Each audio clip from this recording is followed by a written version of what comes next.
The Zone of Interest holds the top spot on a new list ranking the most popular streaming titles. Directed by Jonathan Glazer, the film hit theaters last December, following Auschwitz Commandant Rudolf Höss, Christian Friedel, and his family as they go about their daily lives next to a concentration camp during World War II. The Zone of Interest reviews widely praised the film, and the movie would go on to be nominated for 5 Oscars, including Best Picture, ultimately taking home the statues for Best International Feature Film and Best Sound.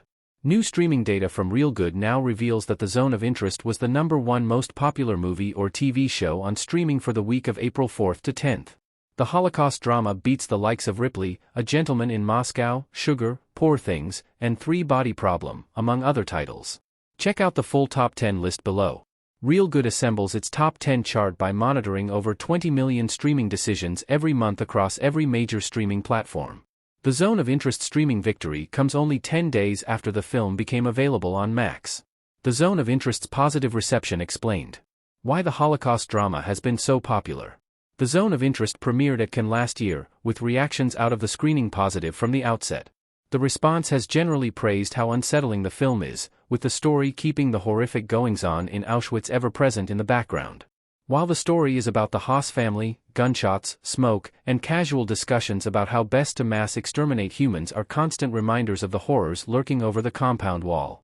The Zone of Interest, ultimately, is about a more mundane form of evil and the complicity that was necessary for this evil to flourish. While not as high as the 93% critic score, The Zone of Interest's audience score on Rotten Tomatoes is 78%. The responses on Metacritic are similar, with the critic score sitting at 92 and the audience score at 7.4 out of 10.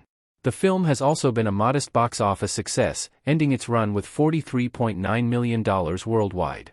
Instead of word of mouth, positive reviews and awards performance have undoubtedly been the main factors in the film's success given the subject matter, lack of conventional narrative, and The Zone of Interest's haunting ending.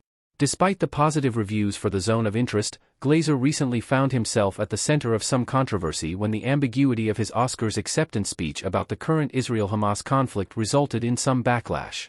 Many Jewish Hollywood figures, including Joaquin Phoenix, Joel Cohen, David Cross, and Todd Haynes, have since spoken out in support of Glazer, but it's possible that the controversy has actually helped put The Zone of Interest on more people's radar.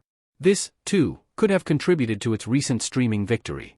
The Zone of Interest's approach to the Holocaust has never been seen before. How it compares to other Hollywood Holocaust dramas. In more traditional Hollywood films, explorations of the Holocaust are about the horrific event's victims.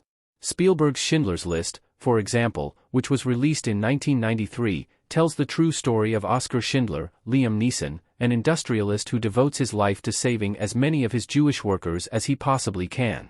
The film, which was nominated for 12 Oscars and won 7, including Best Picture, includes many characters who are Jewish, and the reality of life for these Jewish prisoners is depicted on screen to chilling effect.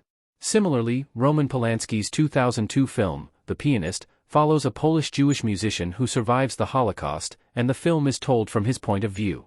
2008's The Boy in the Striped Pajamas features some similarities to The Zone of Interest given that it's about the son of a Nazi commandant, but the heart of the story is a friendship between him and a Jewish boy inside his father's concentration camp.